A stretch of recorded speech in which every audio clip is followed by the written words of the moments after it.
1965चं साल. All India रेडिओवर एक घोषणा झाली. मला जर संधी मिळाली तर 18 महिन्यांमध्ये भारत अणुबॉम्ब बनवून दाखवेल. ही घोषणा करणारे होते डॉक्टर होमी भाभा. या घोषणेनंतर फक्त 3 महिन्यांमध्ये भाभांचं विमान आल्स पर्वतामध्ये कोसळलं. त्यानंतर 5 वर्षांनी इस्रोचे जनक डॉक्टर विक्रम साराभाई एका हॉटेलच्या रूममध्ये मृतावस्थेत आढळतात. आज अनेक दशकं उलटली तरी एका प्रश्नाचं उत्तर मिळत नाहीये, ते म्हणजे या दोन्ही मोठ्या शास्त्रज्ञांचा मृत्यू हा नैसर्गिक होता की यामागे भारताची ग्रोथ रोखण्यासाठी रचलेलं एखादं आंतरराष्ट्रीय कारस्थान होतं. आजच्या व्हिडिओमध्ये या दोन्ही महान शास्त्रज्ञांच्या कार्यांचा आणि त्यांच्या मृत्यूमागच्या काय कॉन्स्पिरसी थिअरीज आहेत त्याबद्दलची माहिती घेणार आहोत. नमस्कार, मी शुभम गोरे आणि तुम्ही पाहताय लगाव बत्ती. सर्वात आधी बोलूया डॉक्टर होमी भाभा यांच्याबद्दल. 1909 मध्ये मुंबईच्या एका श्रीमंत पारशी कुटुंबामध्ये त्यांचा जन्म झाला.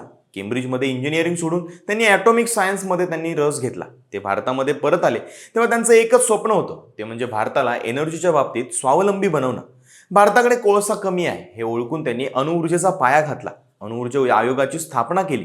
TIFR म्हणजेच Tata institute of fundamental research त्यांनी सुरू केलं, जिथे आज देशातले सगळ्यात मोठे शास्त्रज्ञ तयार होतात. पंतप्रधान नेहरूंचे ते इतके जवळचे मित्र होते की नेहरूंना ते भाई म्हणून हाक मारायचे. 1965 मध्ये भारताने पाकिस्तान विरुद्ध युद्ध जिंकलं होतं, पण 1964 मध्ये चीनने अणुचाचणी केली असल्यामुळे भारत हा चीनच्या दबावाखाली होता. अशातच भाभांनी रेडिओवर घोषणा केली, मला 18 महिने द्या.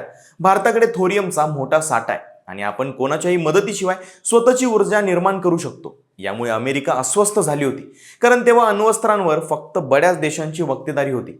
या घोषणेनंतर अवघ्या 3 महिन्यांमध्ये म्हणजेच 24 जानेवारी 1966 त्यांचं एअर इंडियाचं कांचनजंगा विमान मुंबईवरून लंडनला निघालं होतं, पण ते तिथं पोहोचलंच नाही. फ्रान्स आणि इटलीच्या बॉर्डरवर असणाऱ्या माउंट ब्लँकच्या बर्फाळ टेकड्यांवर हे विमान कोसळलं. 117 लोकांचा मृत्यू झाला.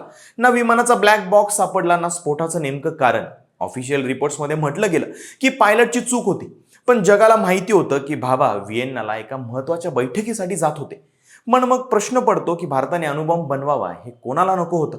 त्यावेळेस सगळ्यांनी रिपोर्ट्सचं म्हणणं खरं मानलं. भाभांच्या मृत्यूंवर वर्षानुवर्ष पडदा पडला, पण 2008 मध्ये एक पुस्तक आलं, कॉन्झर्वेशन विथ द क्रो. यामध्ये CIAचे माजी एजंट रॉबर्ट क्रोली यांचा उल्लेख आहे. क्रोलींनी मान्य केलं की भाभा हे आमच्यासाठी धोकादायक होते. त्यांच्या विमानामध्ये आम्ही बॉम्ब पेरला होता. इतकंच नाही तर 2017 मध्ये स्विस गिर्यारोहक डॅनियल रोश यांना आल्स पर्वतरांगांमध्ये एका विमानाचे अवशेष सापडले होते. ज्या विमानामध्ये होमी भाभा प्रवास करत होते त्याच विमानाशी हे अवशेष असल्याचं सांगण्यात आलं. भारताचं असं अणुशक्तीच्या बाबतीमध्ये स्वावलंबी होणं हे अमेरिका आणि चीन सारख्या बड्या देशांना मुळीच मान्य नव्हतं. म्हणूनच या सगळ्यांचा जो मास्टर माइंड होता त्या आपल्या डॉक्टर होमी भाभा यांना संपवण्याचा कट रचला गेला असं बोललं जातं. भाभांच्या निधनानंतर भारताच्या अणुऊर्जा आयोगाची जबाबदारी डॉक्टर विक्रम साराभाई यांच्यावर आली. साराभाईंनी आपलं आयुष्य हे स्पेस रिसर्चसाठी वाहून दिलं होतं.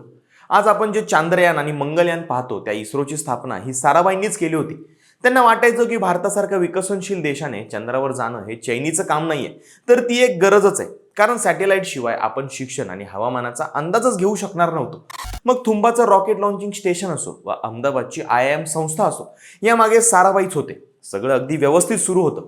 30 डिसेंबर 1971 भारत पाकिस्तान युद्ध नुकतंच संपलं होतं. साराभाई केरळच्या कोवलममध्ये एका रॉकेट चाचणीसाठी गेले होते. त्यांनी त्याच दिवशी APJ अब्दुल कलाम यांच्याशी चर्चाही केली होती. ते पूर्णपणे फिट होते. रात्री ते कोवलमच्या एका रिसॉर्टवर झोपायला गेले आणि सकाळी ते मृतावस्थेत आढळले.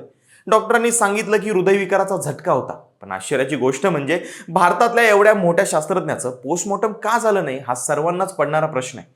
काही लोकांनी असाही दावा केला होता की साराभाई यांच्या अंगांवर काळे डाग होते, ज्यावरून त्यांच्यावर विषबाधा करण्यात आली होती असा संशय सुद्धा लोकांनी केला.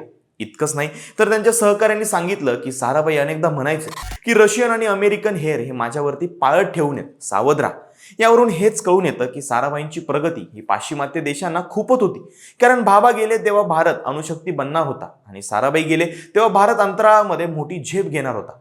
जर आपण बारकाईने पाहिलं तर या दोन्ही मृत्यूंच्या मागे काही सामायिक धागे दिसतात.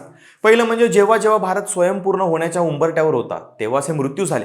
CIA सारख्या संस्थांना आशियामध्ये तिसरी शक्ती नको होती. आणि पुढची गोष्ट म्हणजे भाभांच्या विमानाचा ब्लॅक बॉक्स न मिळणं आणि साराभाईंचं पोस्टमॉर्टम न होणं. या गोष्टी संशयास्पद नक्कीच आहेत. जर हे दोन शास्त्रज्ञ आणखी 10 ते 15 वर्ष जिवंत राहिले असते तर भारत कदाचित 80च्या दशकामध्ये जगातील सर्वात मोठी महासत्ता बनला असता.